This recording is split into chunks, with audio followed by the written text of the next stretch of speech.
pick your class and earn your battle points. Because it's time for the Star Wars Battlefront Podcast.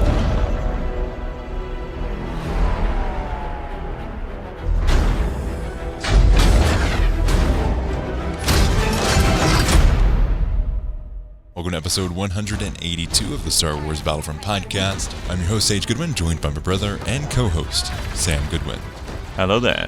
In this episode of the podcast, we'll be going over the recent delay of the January update, as well as a ton of other news regarding that update, as well as some other snippets that we've gotten teased from the developers on Twitter. Sector is clear. Not clear. Not clear. Let's get started. Let's get started with the February community calendar. From January 31st to February 3rd, it is the Fast Spawn event as well as 3 times XP. And that is on all assault modes, which is Galactic Assault, Capital Supremacy, Starfighter Assault, Extraction, and Strike. Spawn timers will be set to 1 second for the duration of this event within assault modes. Triple XP also active. Seen this before, the fast spawn time in Triple XP. Nice to see. They're still continuing, which I like to see. Yeah, it's fast spawn should be permanent. I'm of the mindset that fast spawn makes the game better, and it should just be there all the time. I think the timer's fine. Do you think it's not fine? The biggest still? The majority of the timers for balancing like objective game modes, I'm fine with like blast being and stuff like strike, those being 1 second timers. But I feel like the larger scale game modes, I feel like they should have a timer. It does not affect the objective claiming of the game. It just slows things down in a way that we've seen is fake. Like it's not necessary. I don't really mind. This is basically what I'm saying. I mean, there's more priorities to deal with than that. From February 7th to the 10th, it is a Battle Point event for Heroes Unleashed. The chaotic event that sees the maximum amount of heroes on each side available for play at 75% of their normal Battle Point costs. This is super fun too. This should be every game mode. It should. Yeah, we should have the max amount of heroes and villains. It would be fun. Especially for stuff like Capital Supremacy needs to have the max amount possible. That'd be just cool to see, because if you want to play heroes, you go to heroes versus villains, but you don't really get troopers in tandem with that. So it's nice to be like in that sort of setting where you have like 4 or 5 heroes backed up with some troopers. That's just really cool. It's very like AT moment too. And Battlefront 2015 had the you did have troopers, because if you died, yeah, it was 3 heroes and 3 troopers. You would come as a trooper. Yeah. Right? Yeah. Heroes versus villains. It's been a while. I jumped into Battlefront 2015. You know what I miss? I miss Leia's spawn guards. Those are awesome. Same. Leia and Palpatine. Yeah. That was just cool. It was like, we didn't really have reinforcements, so. Yeah, it was a good way to get that content in there. But yeah, I jumped into Battlefront 2015 recently and played tried to play some of my favorite game modes. Some of them are really hard to get into. Some are still pretty easy. There's still quite a bit of people playing Battlefront 2015, surprisingly so. Greatly enjoyed it. I got it on sale. It was like $5 or cheaper, something like that. From February 14th to the 17th, it's the Boots on the Ground event. No heroes or vehicles will be coming to aid you in this weekend's Battle Point event for Galactic Assault and Capital Supremacy. That is lame. Those are like the coolest part of every game mode is the vehicles and the heroes. What the frick? You want just trooper-based game mode, go to Blast. I like this event. I think it's really fun to get that different kind of content. You just don't want your kill streak ruined by an Anakin or something. It's very much like you're actually in Star Wars and in some random battle than like a battle in one of the movies.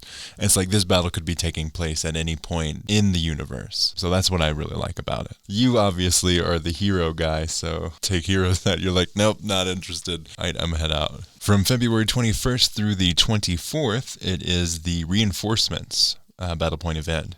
Lower Battle Point cost for all reinforcements and increased numbers allowed at any one time. Galactic Assault, Capital Supremacy, Extraction, and Strike. That's pretty cool. We need to see the all reinforcement game mode. Yes. That's what we really need to see. We've been tooting that horn forever. Is it really that hard? I mean, if you can just take out all the heroes like that, it shouldn't be hard to just add the reinforcements. Just do there's got to be a way of like just reworking it for like on the backbone of like heroes versus villains or hero showdown. Yeah, definitely need to be like a heroes versus villains type or like a hero blast type. Use those maps. But like use the smaller maps that are used in Heroes vs. Villains and then be able to just have reinforcements. And I mean like all of the reinforcements from any era, which could be difficult because they've got the whole thing where it's no longer separate reinforcement types, it's Enforcer, and they've got 5 different kinds of troopers there. And there should be a cap on it, so if say the entire team wants to be one reinforcement, that should be able to happen if this game mode was ever added, which probably won't. But I would really enjoy that. I think it'd be a super fun game mode. And then finally from March 28th through from February 28th to March 2nd, it's the Triple XP special event. Increased XP yields for faster ranking progression. And that's for all modes. They've got the Wednesday double XP set. And I've been playing pretty consistently, and sometimes I'll be able to take advantage of that. Other times, though, I was playing over the last Triple XP weekend we got and leveled up several times. Co-op is really fun for that. So overall, what do you think of the February events so far? There's a couple unique ones as far as the challenges go, but most of it's pretty set, and we kind of expect that. They definitely know which ones fans really like. Yeah, but I'm liking the whole format I've said in the past, but it gives you something to look forward to every week that necessarily doesn't have to be an update. So, yeah. Mm-hmm. More playability in the game for sure. Yeah, it definitely drives people to certain game modes when it offers specific kinds of stuff like that. Yeah, greatly enjoying the different events that we've gotten.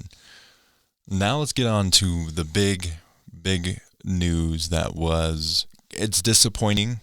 But the alternative wouldn't have been fun and could have been even worse. The delay of the January update. So the January update was scheduled for the 28th, I believe. The January update was scheduled for the 30th. So as we're recording it, it would have come out today. But a day before, they're like, oh, hey guys, that update that we were going to give you, we ran into a game-breaking bug and we're not releasing it. And that's understandable. If you've got a bug, and this one was for Capital Supremacy, where Capital Supremacy, you wouldn't be able to deal damage at all. So what Benwalk says, quick update on the next update for Stars Battlefront. We found a critical issue during our pre-release checks, which means we will be pushing the update to early next week. We got confirmation. The update will drop on Monday, the 3rd. The good news is that we already have a new build going through our pre-release process and things are looking positive. Once all systems are green, we will let you know the exact date for release.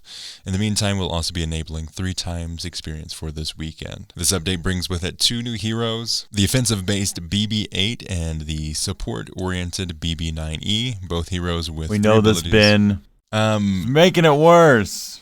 Yeah, it's kind of like a tease.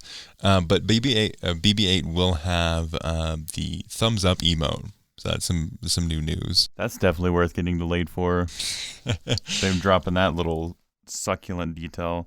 Basically goes through and just says all the stuff that we're getting, which is Capital Supremacy to the new Trilogy maps, as well as capital ships for those Capital Supremacy maps. Aegon Kloss coming to Hero Showdown. And they also have a variety of balances and fixes. Darth Vader will now be able to block while choking. Auto players will be able to carry out melee attacks. Droidekas will receive an increase to the shield and health, shield health and more. Which they went over the stuff already. Yeah, so very disappointing. I think it would have been cool to have Capital Supremacy no damage. You'd just be standing on the control points looking at each other. A lot of taunting. Well, they'd still have the AI players, so they would just be wrecking. The AI would be killing everyone, which they're pretty easy to avoid, so yeah. Unless it affected the AI too. We'll never know. It's like the war where people laid down arms and just started singing in the middle of the war on Christmas. Actual thing happened. But it would have been very strange to be, oh man, I'm so excited to jump into Capital Supremacy on the new Trilogy maps. Let's go. You jump in and you're shooting people and it doesn't work. Yeah. But Sammy Boy, friend of the podcast, great YouTube channel, you should definitely check him out, did a video on this news right when it came out, very quickly. Like, I think it came out like an hour after the news or something like that. Very well put together. His thought was, yes, they shouldn't release the game when it's got a game-breaking bug, but the communication for this year already has been awful. And we should have known about this earlier, because I'm sure with the quick update that they've got going right now, where it's going to be coming out early next week, obviously they have known about this. It just would have been much better if we had known sooner. Yeah, this should have been addressed in playtesting as they're developing the update. Well, it was, obviously, or else they wouldn't have found it. But I'm just saying... But I meant soon. That should have been earlier, within... If they're just now releasing it, unless they withheld the information. They should have told us about it when they found the bug and saw it was going to be delayed. Yeah, that should have been... This has never happened before, I don't think, has it? Well, stuff has been delayed before, but... I meant like a day. Like the day before. That's pretty ridiculous. Communication has been rough. Yeah. We've had some rough communication in the past. It's gotten better, but... Because they were all on vacation, it wasn't easy for them to communicate all of this. But still, they should have had some way to say, hey, the update in next week, in 2 weeks, or something, a week or two before the update. Yeah, some sort of notice, like, you're coming up to this day and like, oh my gosh, tomorrow I'm going to play BB-8 and BB-9E. Nope, no, you're not actually. It's going to be later. Yeah, just think the day before they... did that information, they let that out, you were thinking you're going to play in a couple days. I was really excited, and then I woke up to the news that, oh, hey, Battlefront 2's next update's not coming out. Those poor innocent souls. If you could go back in time, I'd go back a couple weeks before and let everyone know so they're not as sorely disappointed. Yeah, that shouldn't have happened.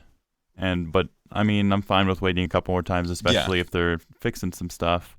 Like which is not understandable. That's not the point I'm upset about it with. I'm perfectly fine with them taking the time that they need to make a good game. They should take all the time that they need to. I just think that they should have let us know as a community earlier. That's like waiting to tell your mom you're going on some trip the day before, you know. Oh, hey, Mom, I bought these tickets. I'm going to go to New Zealand. But yeah, game development is a very difficult thing. I'm not ragging on the developers at all. It's very difficult. I just think that it should have been communicated to us, the players, earlier. Because like you said, we're super excited about this update coming out. We're getting two very different kinds of heroes to the game, as well as capital supremacy to the new trilogy, which I'm super looking forward to.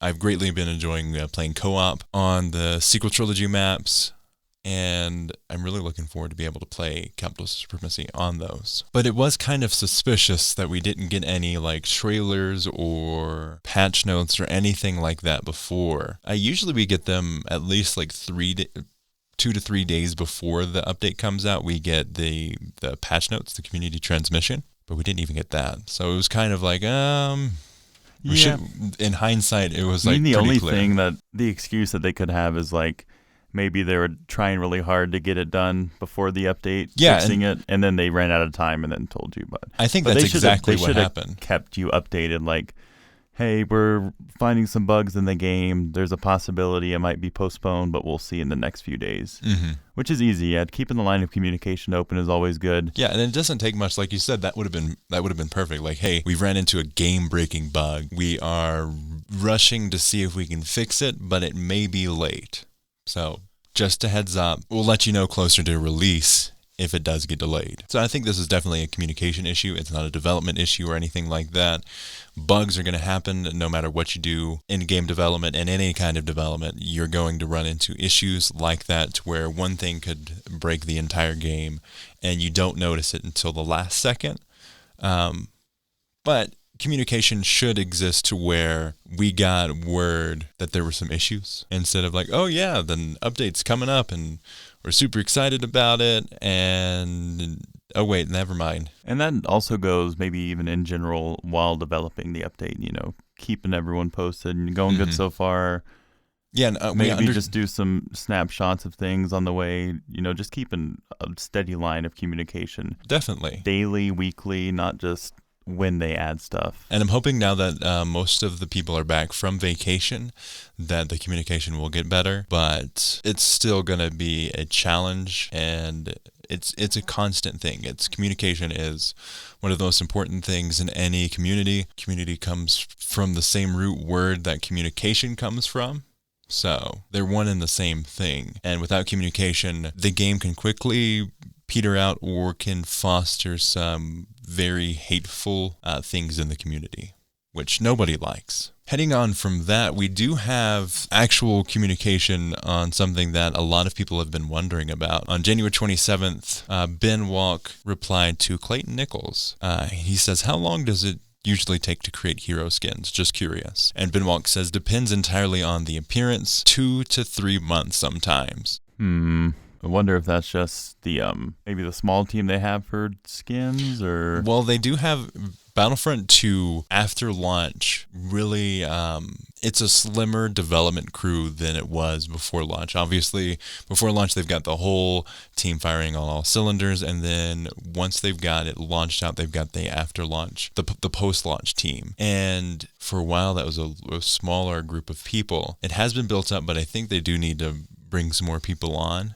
Yeah, and obviously this is probably a little harder than like games like Overwatch or Fortnite, because this is more realistic game, so it's going to take a little more time in that aspect. There's that aspect of it, and then there's the whole aspect that it is Star Wars, and they have to get confirmation and approval from both the EA heads, the DICE heads, and then the Lucasfilm people who are overseeing that communication as well. So there is a lot of hoops that they have to go through for that. But again, something like a General Grievous skin would definitely take some time, because then they have to run through to make sure it's not just a copy and paste, like, okay, we're going to change the color on this part of his body, and this part they have to go through and make new textures and all kinds of... Or even they should have, as they're, developing the game and releasing new updates, they should have skins on the back burner always, like they're working on as... Which I imagine they do. Yeah.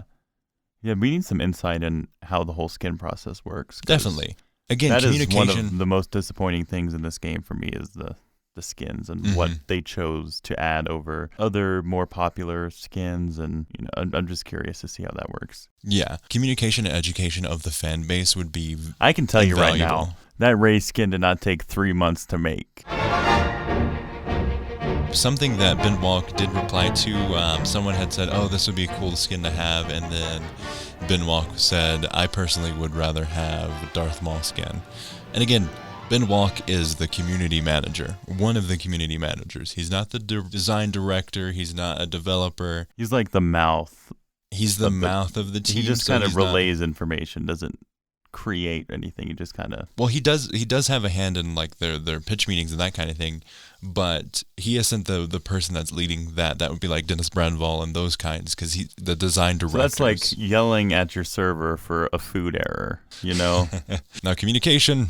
That's definitely his job. But again, Darth Maul would be a great candidate. They've got a lot of people that have not had many skins, and we'd really appreciate that. Yeah, that's like the one thing I was pretty interested in see some insight about, is like we have more Finn skins than like Darth Maul skins, because he has none. Finn has like 3, I believe. I'd take any Chancellor Palpatine skin over any Kylo Ren skin. Like these 3 that they're focusing on. I do understand that the new movies come out. Well, Han does have lots. Han has like 7 Han, skins. Man. Han's got a lot. But I'm just, with these 3 cases, I do understand that the new film came out. But yeah, they already have skins is the thing. Yeah, I'm just, why do they have Chancellor and Darth Maul back there chilling with nothing? Yeah, that's the only issue. I'm just curious to see how that whole process works. Yeah, communication on how they pick things would be very fascinating to hear. Also, on the EA Battlefront forums, this is thanks to the Closet Indian on Twitter, shared this little tip that Rogue Wolf shared. Dennis Brandval, our Lord and Savior, says this in response to something on the forums. Someone asked about flying maps, and he says, absolutely, more flying maps are coming. I don't think that they all need to be in space. This this is something that I know the Starfighter Assault community will greatly enjoy hearing, because they have gotten very little content for Starfighter Assault. Yeah, like next to none, really. Mm-hmm. We got one sure. ship. I think even that was then. one of the problems in 2015 Battlefront. Mm-hmm. These just like on the back burner, like some And of the other stuff Starfighter in the Assault game. is extremely solid. It is a very well done game. The gameplay is fantastic. It actually feels like you're flying a ship. Super smooth, the best gameplay we've had for Starfighters, I would say, in the history of Star Wars video games. Because usually the Starfighters are second-class citizens, but they had an actual whole team to work on that, and they did a fantastic job. Criterion, great job on the feel of those. So it'd be great to hear, to get more content for Starfighter Assault, because we've had so little on that game mode. I'm pretty sure I think we got one map and one or two ships since launch for Starfighter Assault. So they definitely need some more content. Also, EA had their conference call, EA earnings call. Star Wars Jedi Fallen Order performed strongly and beat expectations for EA. Star Wars Jedi Fallen Order is expected to sell 10 million units by March 31st, 2020, according to EA, and that's beating the original expectations of 6 to 8 million. And that right there is a huge indicator that people really, really want single-player games, and single-player Star Wars games specifically. So hopefully that means that we will get more content for single-player Star Wars games. Jedi Fallen Order 2, please. Battlefront 2 also performed well due to the slew of updates. And Battlefront Celebration Edition greatly outperformed the expectations that they had for the game. So I really think we'll be getting continued support for the game throughout 2020, and I think it's going to be one of the best years for the game, as long as communication and development is continuing for that. That's nice to see that.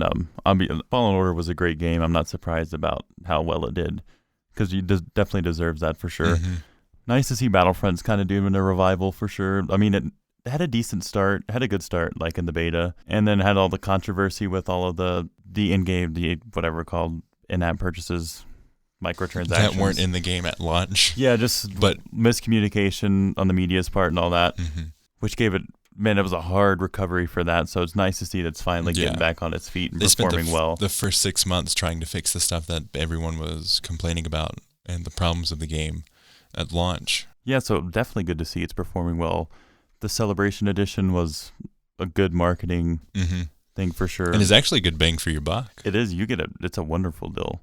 And it was on sale for a bit, I believe. It was about $17 for the upgrade. That's killer for sure. That's a really good deal. Yeah, so good to see that Star Wars games are performing well. Yeah. We definitely want to see some in the future. And even I'd like to see continued support for Battlefront 2. We don't necessarily need a third game yet. Yeah. I don't feel like I think this game has a lot of potential still. For sure. It still hasn't achieved what it should achieve for sure. You are the chosen one.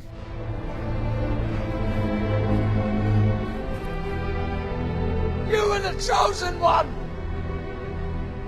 It was said that you would destroy the Sith, not join them! It's still got a lot in it to bring balance to the Force. I'd also like to give a shout out to Star Wars Battlefront Wayfinder on Twitter. If you like Battlefront content, they're also on Instagram, so definitely give them a follow on Instagram or Twitter. We're also on Instagram and Twitter, but definitely give them a follow. They've got some great content. One of the stuff that they just started doing is like a quick news update.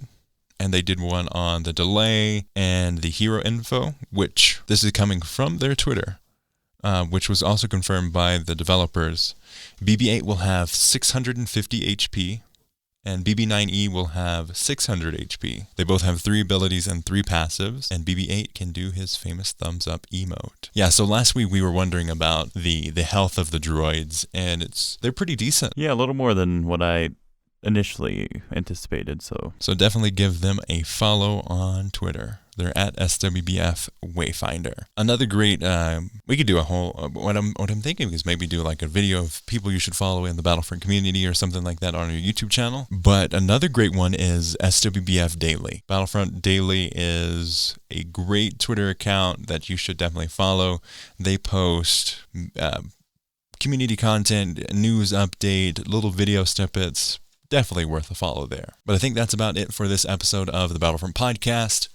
Thank you so much for listening. I've been your host, Sage Goodwin. And I'm Sam Goodwin. You can follow us on Twitter at SWB Podcast or on Instagram at SWB Podcast. Those are 2 great ways to follow us. On Instagram, we post memes and snippets from the show, and I've been saving some gameplay to post on there as well. We've got much more planned, news updates through our Instagram stories. Our Twitter is a very active place. We interact with the community. We retweet any of the news. We cover the news on there as it happens, as soon as it happens. So if you want to stay up to date as soon as it happens, definitely give us a follow on Twitter. You can support the show on Patreon, patreon.com/Battlefront Podcast, like friend of the podcast, Joseph Loera. Or on PayPal, paypal.me/TieDyeSheep, TYEDYESHEEP, like friend of the podcast, Daniel Schilling. There's a completely free way to support the show, and that is through leaving us a review on Apple Podcasts, iTunes,